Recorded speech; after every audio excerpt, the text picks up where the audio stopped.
Olá para todos, vamos então para o nosso próximo instituto, que é o SURSI, também conhecido como suspensão condicional da pena.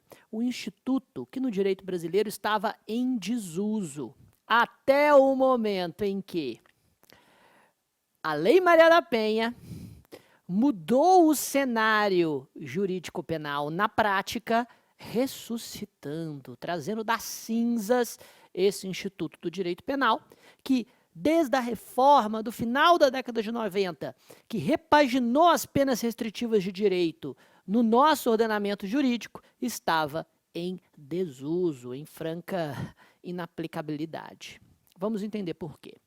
Primeiro, vamos compreender que o Instituto da Suspensão Condicional da Pena, ou do SURSI, possui pelo mundo alguns modelos diferentes e o Brasil adotou de forma adequada um modelo europeu.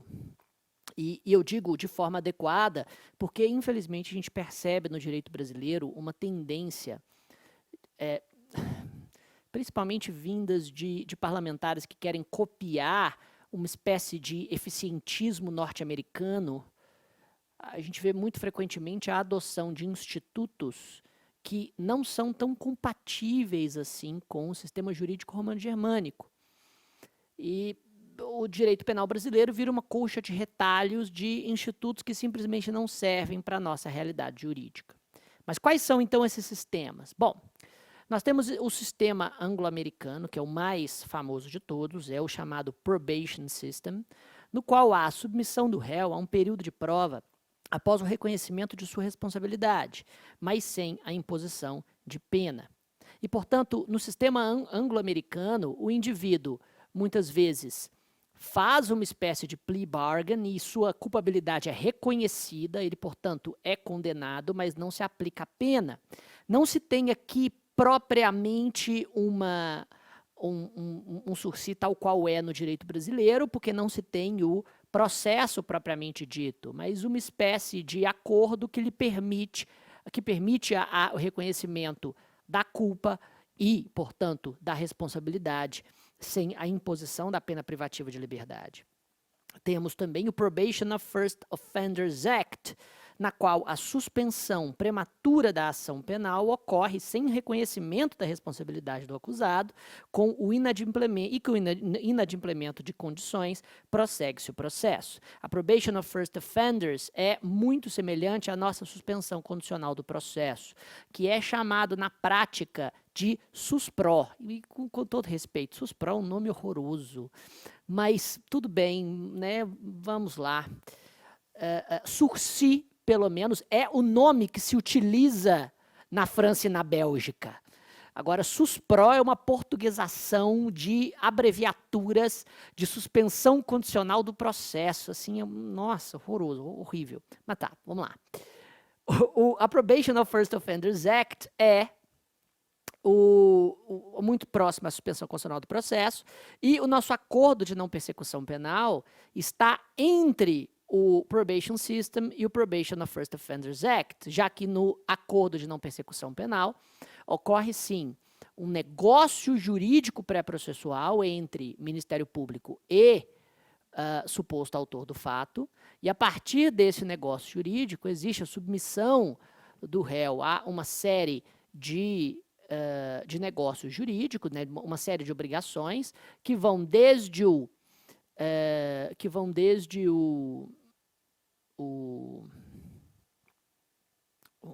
a reparação civil da vítima, até a imposição de penas restritivas de direito, e ao final se tem a extinção da punibilidade. O SURSI não é nenhuma destas situações. O SURSI, a suspensão condicional da pena, no Brasil segue o sistema franco-belga, no qual a ação penal segue seu curso regular e, em momento imediatamente posterior à condenação, na sentença penal condenatória, suspende-se a pena mediante determinadas condições.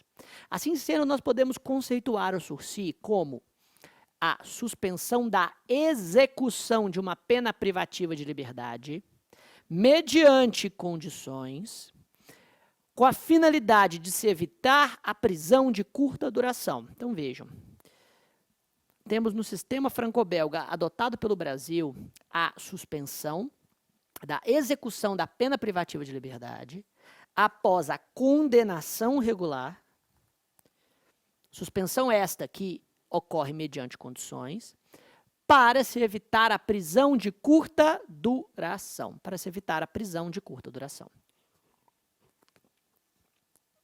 E o sistema é francês, é franco-belga, por isso se fala sursis, fazendo biquinho. Pois bem, veja aqui, a suspensão condicional da pena é um dos sintomas, um dos resultados de toda a pesquisa criminológica, principalmente na década de 60 e 70, oriunda das chamadas teorias do conflito da criminologia, principalmente da teoria do etiquetamento ou labeling approach, que começa a identificar no sistema penal a fonte de parte do problema, ou seja, que começa a identificar no sistema penal parte da razão pela qual se delinque. E mais do que isso, a lógica imposta, a lógica da própria criminalização, que é desvendada por essa teoria do interacionismo simbólico, é a de que o próprio crime nasce a partir das relações de etiquetamento que se dá entre os rótulos colocados no Código Penal pelo Poder Legislativo e a ação estruturalmente seletiva dos próprios agentes encarregados da persecução penal. Em outras palavras, quanto mais se aplica a pena em determinados indivíduos, mais se cria, a partir destas interações, o próprio crime que não possui uma natureza ontológica. Por que eu estou falando tudo isso?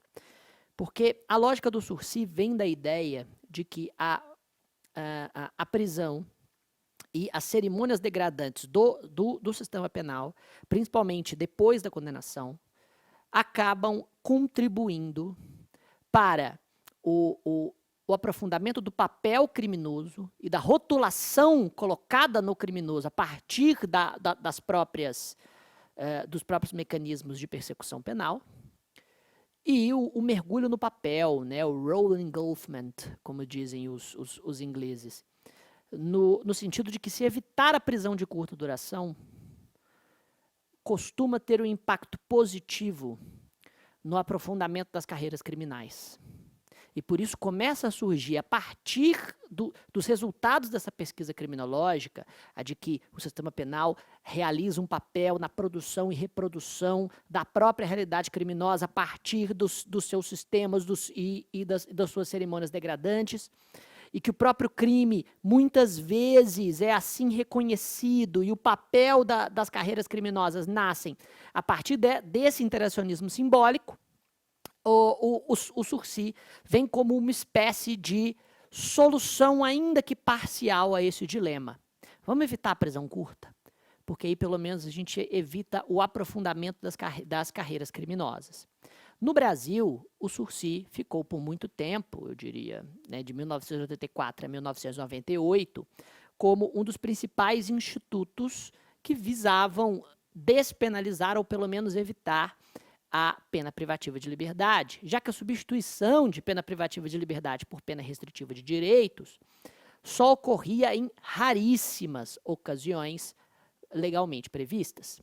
Entretanto, em 1998, a reforma da parte geral para estabelecer a atual redação do artigo 44 e seguintes do Código Penal, aliás, 43 a 48 do Código Penal, que estabelece uma nova sistemática de substituição de pena privativa de liberdade por pena restritiva de direitos, faz com que o sursis e a sua previsão não sejam mais tão relevantes. Mesmo porque nós vamos ver que a substituição de PPL por PRD é preferível, sob um ponto de vista de requisitos objetivos, ao próprio sursis, segundo a lei. Mas isso novamente mudou com a Lei Maria da Penha. Pois a Lei Maria da Penha fez o que pouquíssimas leis penais conseguem fazer: mudar as estatísticas criminais, né, as estatísticas dos criminalizados brasileiros. E com isso se muda também essa topografia dos institutos despenalizadores e sua aplicação na prática. Vamos então aos requisitos para o sursi. Se o sursi constitui uma suspensão condicional da pena privativa de liberdade depois da execução, e note, é depois da execução, o que significa que o indivíduo ele é depois da condenação, perdão, o que significa que o indivíduo é condenado segundo todos os critérios legais. Ocorreu uma condenação criminal, ele vai ser considerado reincidente, portador de maus antecedentes. Essa condenação serve, portanto, como qualquer outra condenação criminal. Porém, a PPL ficará suspensa. Mas quais são os requisitos? Artigo 77 do Código Penal, o nosso aliado aqui. Infelizmente, tem que memorizar, cai muito em prova. Os requisitos objetivos para a suspensão da pena. Artigo 77.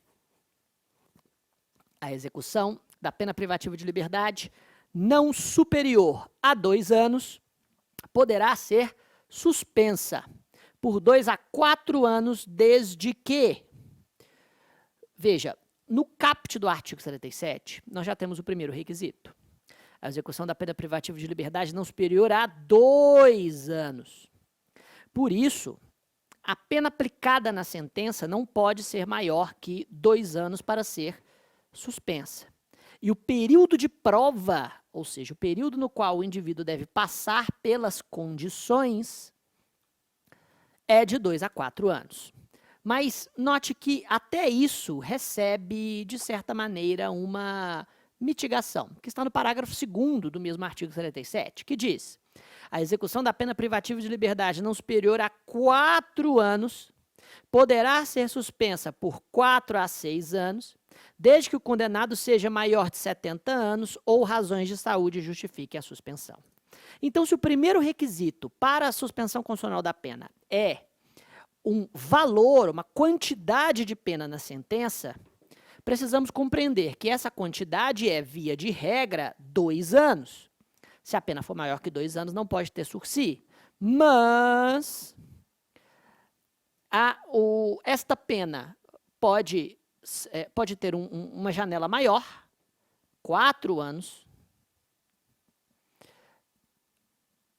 se o réu for maior de 70 anos, o que nós chamamos de sursi etário, ou se razões de saúde justificarem esta suspensão, que nós chamamos de sursi humanitário. Então, cuidado com essas nomenclaturas, ok? Sursi etário nada mais é do que a hipótese na qual a janela quantitativa da pena aplicada enquanto requisito objetivo para o sursi é relativamente maior, aumenta-se de 2 a 4 pela idade do réu. É só isso. A expressão sursi etário diz respeito apenas e tão somente a essa situação.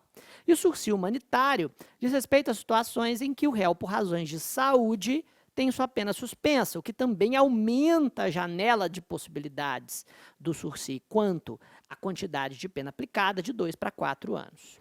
Razões de saúde podem incluir doenças crônicas, podem incluir condições de difícil mobilidade, pode incluir, enfim, a contaminação por doenças graves, etc. Veja que, em ambos os casos, há o chamado período de prova, que é aquele período no qual as condições do sursi devem ser observadas, sobem de 2 a 4 para 4 a 6 anos. Aqui, veja bem, o inciso 3 do artigo 77 diz: não pode ser indicada ou cabível a substituição prevista no artigo 44. O que é isso, afinal? O segundo requisito objetivo para a suspensão constitucional da pena diz respeito à não indicação ou não cabimento de substituição de pena privativa de liberdade por pena restritiva de direitos. É isso mesmo. Não pode ser cabível a substituição de pena. Isso significa que o juiz, a princípio, não tem escolha. Se couber substituição de pena, privativa de liberdade por pena restritiva de direitos, o juiz não pode escolher suspender a aplicação da pena, ele deve substituir. O sursi é subsidiário à substituição, o que levou ao seu desuso, porque é quase impossível, a gente vai ver que as hipóteses existem, mas são muito limitadas. Mas é quase impossível termos uma situação em que não cabe substituição, mas cabe sursi. O artigo 77 agora traz, nos seus incisos 1 e 2, os requisitos subjetivos da substituição de pena. São eles: o condenado não pode ser reincidente em crime doloso. Lembra que a reincidência em crime doloso acaba vetando a substituição de pena privativa de liberdade por pena restritiva de direitos? Então, a reincidência em crime doloso também veta o sursi. Da mesma forma que na substituição existe exceção, aqui também existe. O parágrafo 1º do artigo 77 nos diz que a condenação anterior à pena de multa não impede a concessão do benefício. Ou seja, se o indivíduo é condenado à pena de multa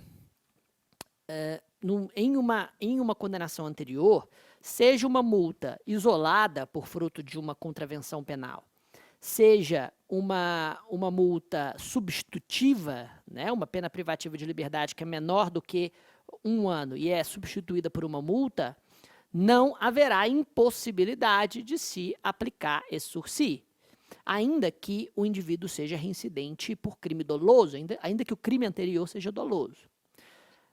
Mas é a única possibilidade, que um reincidente em crime doloso pode se beneficiar do sursi. Lá na substituição de pena, artigo 44, parágrafo 3º, diz que o reincidente em crime doloso pode ter sua pena privativa de liberdade substituída por pena restritiva de direitos, contanto que a substituição seja socialmente recomendável e a reincidência não seja específica. Cuidado para não confundir esses conceitos. Prova objetiva adora isso.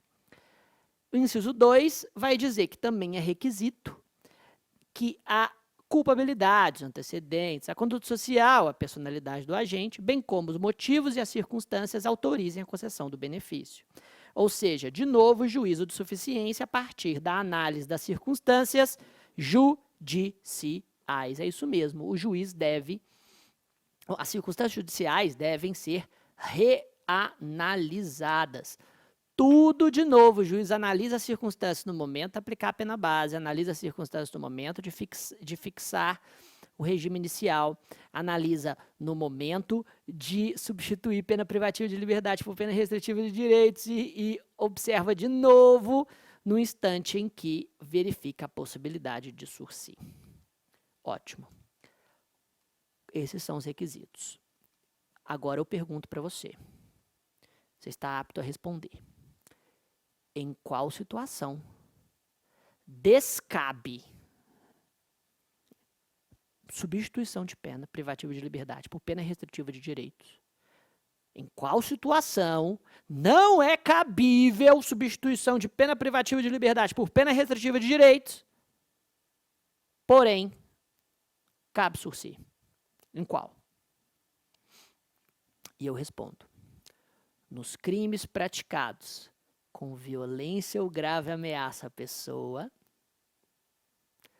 nos quais a pena fixada na sentença não supera 2 anos, ou 4, se o sursi for etário ou humanitário, e o réu não for reincidente em crime doloso, além de serem positivas as circunstâncias judiciais. Veja, neste caso, o crime foi praticado com violência ou grave ameaça à pessoa. Eu vou dar um exemplo. Lesão corporal grave. A lesão corporal grave tem pena de 1 a 5 anos de reclusão. Cabe substituição de pena? Não, porque lesão corporal, por definição, quando é uma ofensa à integridade física, é praticada através de violência física. Se é praticada através de violência física, não cabe substituição de PPL por PRD, mas cabe sursi, porque crime praticado sem violência ou grave ameaça à pessoa não é requisito da suspensão condicional da pena. E aqui eu endereço aquilo que comecei dizendo, né, aquilo que eu comecei trazendo quando da análise inicial do Sursi. A Lei Maria da Penha mudou a topografia dos nossos processos penais. Porque ao estabelecer uma competência específica do juizado de violência doméstica e ao estabelecer delegacias da mulher voltadas à persecução penal pré-processual das violências domésticas, a Lei Maria da Penha trouxe a seletividade estrutural do direito penal para essa espécie de violência que sempre foi endêmica no Brasil. E por isso, o próprio judiciário brasileiro começou a ser modificado em prol desse tipo de punição. Nessa ordem de ideias, o Sursi, que antes era um instituto praticamente em desuso, passou a ser muito relevante, porque nas violências domésticas e familiares contra a mulher, naqueles praticados com violência própria ou grave ameaça, não cabe substituição, mas o Sursi continua sendo a medida descarcerizadora mais utilizada. O artigo 78 do Código Penal fala das condições para o Sursi, e diz ele: durante o prazo de suspensão, o condenado ficará sujeito à observação e ao cumprimento das condições estabelecidas pelo juiz, parágrafo 1º.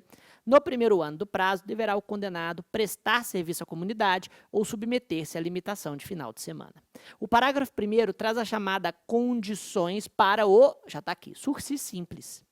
A expressão Sursi simples diz respeito a modalidade de Sursi na qual o condenado se submete a uma pena restritiva de direito no primeiro ano, é a prestação de serviço à comunidade, ou ainda a limitação de final de semana no primeiro ano.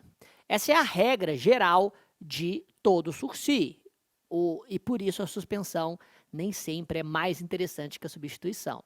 Porque eu entendo que muitos aqui pensam, fala, professor, se eu pudesse escolher, eu não queria ter minha pena substituída, não. Tem que ficar lá prestando serviço à comunidade, ou limitando meu final de semana, ou com uma prestação pecuniária, não. Deixa a pena ficar suspensa, que eu prometo que eu fico mansinho durante todo o período de prova. Pois é, não.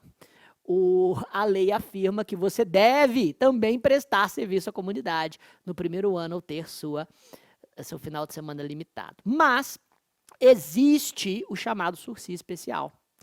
O Sursi especial acrescenta 2 requisitos ao Sursi e retira, ou pelo menos muda, essas condições, a rigidez dessas condições. Não mais exige a pena substitutiva, não mais exige a pena restritiva de direitos no primeiro ano. Quais são essas condições do Sursi especial? Está no parágrafo 2º do artigo 78. Se o condenado houver reparado o dano, salvo impossibilidade de fazê-lo, e se as circunstâncias do artigo 59 deste Código lhe forem inteiramente favoráveis, o juiz poderá substituir a exigência do parágrafo anterior pelas seguintes condições aplicadas cumulativamente. A. Proibição de frequentar determinados lugares. B. Proibição de ausentar-se da comarca onde reside sem autorização do juiz. E C. Comparecimento pessoal e obrigatório ao juiz mensalmente para informar e justificar suas atividades. Vamos entender esse parágrafo. Então, olha, se o condenado houver reparado o dano, salvo impossibilidade de fazê-lo. Notem, a reparação do dano, salvo impossibilidade, é o primeiro requisito do chamado Sursi especial. Nós vamos perceber que ele deve se dar antes da sentença, porque o juiz vai escolher se o Sursi é simples ou especial, ou seja, vai estabelecer quais são as condições da suspensão condicional na sentença. Se a sentença se omitir quanto a isso, o Ministério Público deve interpor embargos de declaração. Se a sentença transitar em julgado sem as condições, o juiz da execução deve acrescentar as condições com base nos requisitos legais.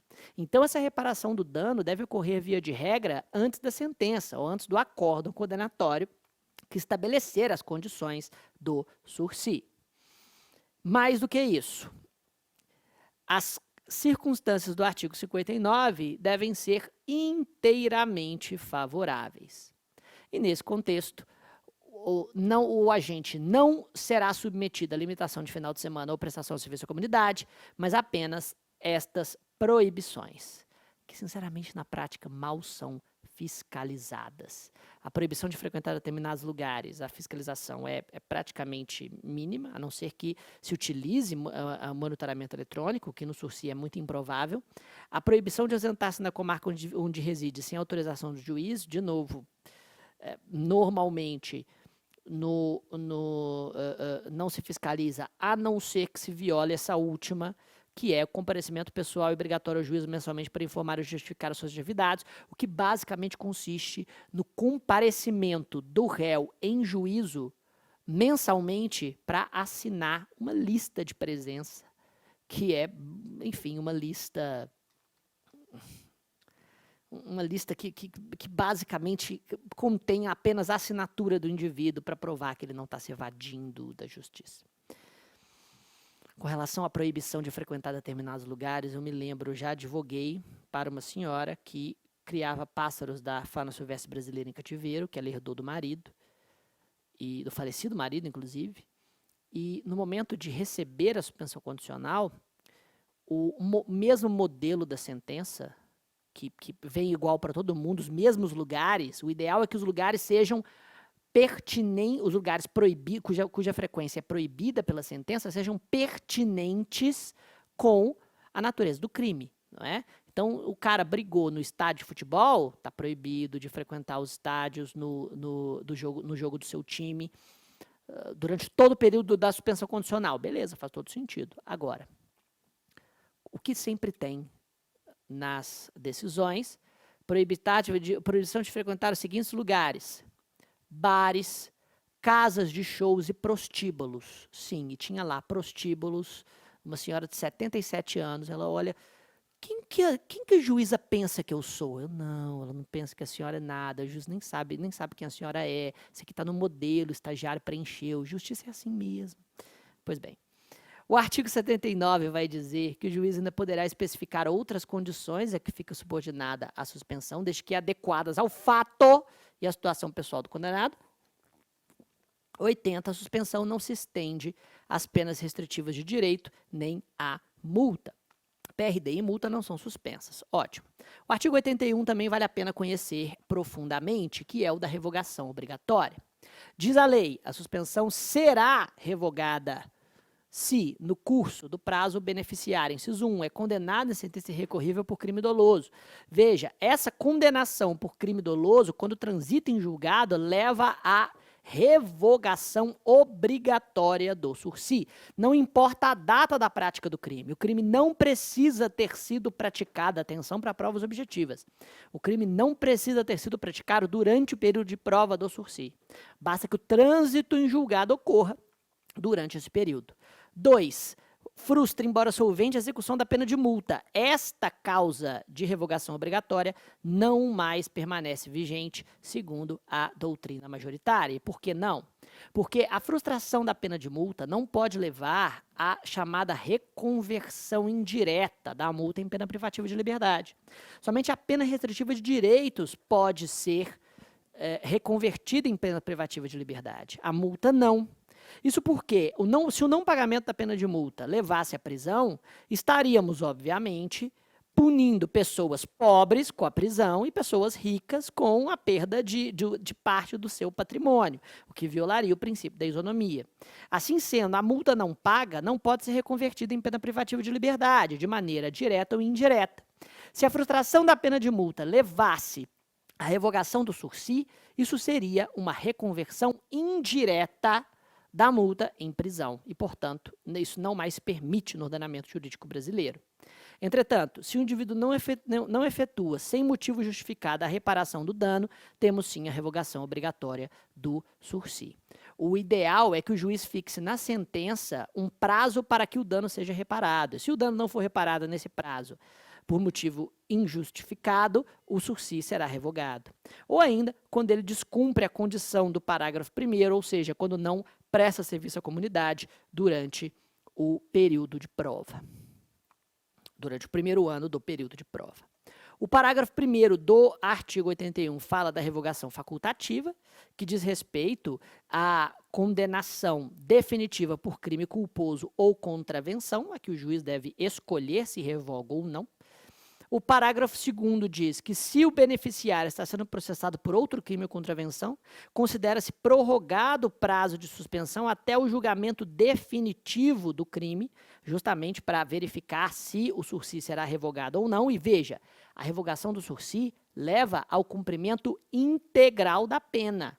Não se contabiliza o período de prova na pena cumprida, mas obviamente se contabiliza a pena restritiva de direito que é cumprida no primeiro ano, ou seja, a pena de prestação de serviço à comunidade do primeiro ano no sursi simples, ela deve ser contabilizada, mas o período de prova por si só não serve como pena cumprida. E, finalmente, quando facultada a revogação, o juiz pode, ao invés de decretá-la, prorrogar o período de prova até o máximo se este não foi fixado. E, por último, temos o artigo 82 que diz: expirado o prazo sem que tenha havido a revogação, considera-se extinta a pena privativa de liberdade. Finalizamos por aqui. Um abraço, até a próxima.